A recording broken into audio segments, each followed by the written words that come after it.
Mukunda Jewellers first ever factory outlet. BA 2 to 12% charges with zero making charges low. Pattern on sale with zero making charges. నమస్తే, welcome to Telugu body. ప్రస్తుతం మనతో పాటు BJP senior నాయకులు doctor విజయ రామారావు గారు. Sir ఏంటి sir, ఎందుకు ఇవాళ BJP రైతు దీక్ష చేపడుతుంది ఇక్కడ? ఎలక్షన్లలో అరచేతిలో వైకుంఠం చూపెట్టి ఆచరణ యోగ్యం లేని, అమలు చేయలేని, ఆచరణ యోగ్యం కాని హామీలను పుష్కలంగా గుప్పి జనాన్ని నమ్మించి మత్స్సు చేసి మాయ చేసి ఓట్లు దండుకొని అధికారంలోకి వచ్చిన కాంగ్రెస్ పార్టీ హామీలను పూర్తిగా నిర్లక్ష్యం చేసింది, నీరుగార్చింది. హామీలు అమలు పరచడంలో శ్రద్ధ చూపెట్టలే, కమిట్మెంట్ లేదు, చిత్తశుద్ధి లేదు.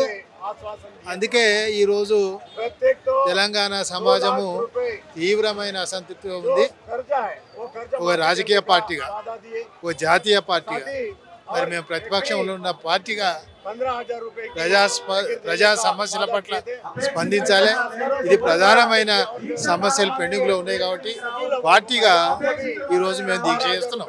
తెలంగాణ రాష్ట్రంలో హైడ్రా అనేది మీరు కూడా చూస్తున్నారు. మూసి ప్రక్షాళన కోసం పేద ప్రజల ఇళ్లను కాంగ్రెస్ గవర్నమెంట్ కూల్చేస్తున్న పరిస్థితి. సో బీజేపీ హైడ్రాను ఎట్లా చూస్తున్నది? స్వాగతిస్తుందా, వ్యతిరేకిస్తుందా, సపోర్ట్ చేస్తుందా? ఇప్పుడు అది మూసీ నది కానివ్వండి, లేదా చెరువు కుంటలలో ఉన్నటువంటి పేదవాళ్లకు సంబంధించిన అంశం ఇది.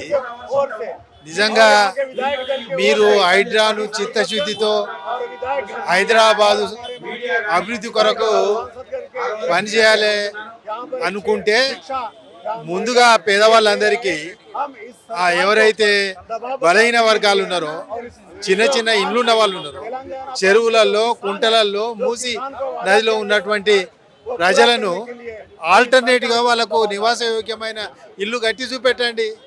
వాళ్ళకు ఆ ఇండ్లలో తరలించిన తర్వాత ఇవన్నీ సాఫ్ చేసి నిజంగా హైడ్రా వారి యొక్క లక్ష్యాన్ని అమలు చేసుకోవచ్చు. పేదవాళ్ళని రోడ్డు మీద వేసి వాళ్ళకి ఆల్టర్నేటివ్ అరేంజ్మెంట్ చేయకుండా మరి ఇది మాత్రం ప్రజలు క్షమించరు. బీజేపీ పార్టీగా పేదల పక్షాన మేము అండగా ఉంటాం. తెలంగాణ రాష్ట్రంలో బీజేపీ స్ట్రాంగ్ గా ఉందా, బీఆర్ఎస్ స్ట్రాంగ్ గా ఉందా? ప్రతిపక్షంలో బీఆర్ఎస్ పార్టీ స్ట్రాంగ్గా ఉంటుంది. బీఆర్ఎస్ పార్టీ స్ట్రాంగ్ ఎట్లా ఉంటుంది? కనుమరుగైతుంది, రోజు రోజు అడ్రస్ కనిపించకుండా పోతుంది.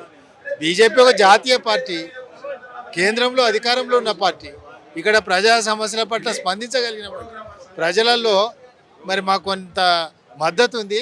కాబట్టి బీజేపీ పార్టీనే రేపు రాబోయే కాలంలో తెలంగాణ రాజకీయ క్షేత్రంలో కొనసాగగలిగిన అన్ని రాజకీయ పార్టీల కంటే మరి ముందుగా ఉండగలిగిన పార్టీ బీజేపీ పార్టీ. రేపు కేసీఆర్ బయటకు వస్తాడు, ఇక తెలంగాణలో త్వరలో 10 స్థానాల్లో ఉప ఎన్నికలు వస్తున్నాయని చెప్పేసి ఒక చర్చ.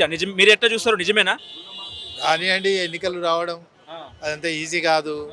అదంతా ఎన్నికలు, శాసనసభ ఎన్నికలు రావాలంటే స్పీకర్ నిర్ణయం చేయాలి. స్పీకర్ ఎవరి చేతిలో ఉంటాడు? రూలింగ్ పార్టీ చేతిలో. రూలింగ్ పార్టీ అంటే ఎవరు? ముఖ్యమంత్రి చేతిలో ఉంటాడు. ముఖ్యమంత్రి రూలింగ్ పార్టీ పెట్టుకున్న స్పీకరు ఆ పార్టీ ప్రయోజనాలకు అనుకూలంగా వ్యవహరిస్తాడు. కాబట్టి ఆయన అంత తొందరగా ధైర్యం చేసి నిర్ణయం చేస్తాడని నేను అనుకోవడం లేదు. ఇంకోటి, స్పీకరు నిర్ణయాధికారంలో సుప్రీంకోర్టు, హైకోర్టు వాళ్ళు తలదూర్చే అవకాశం లేదు. ఇది పూర్తిగా స్పీకర్ ఆప్షన్, స్పీకర్ విచక్షణాధికారం. ఆయన చేయదలుచుకుంటే చేయొచ్చు, కానీ ఆయన పాలకపక్ష ఆధీనంలో వారి కనుసన్నల్లో వారి చెప్పు చేతల్లో పనిచేయాల్సి అవసరం ఉంటుంది. కాబట్టి స్పీకర్ ఆ నిర్ణయం తీసుకోవడం అంత ఈజీ కాదు. మీ డిమాండ్ ఏంటండి? దీక్షదారు ప్రభుత్వానికి ఎటువంటి డిమాండ్ చేయదు? తక్షణమే కాంగ్రెస్ పార్టీ ఎన్నికల సందర్భంగా ఏమేమి హామీలు ఇచ్చిందో అందులో ప్రధానంగా రైతుల రుణమాఫీ పూర్తి స్థాయిలో ఇంటోటో ఎంతమంది రాష్ట్రంలో రైతులు ఉన్నారో ఆ రైతులందరికీ రుణమాఫీ చేయాలని మా డిమాండ్.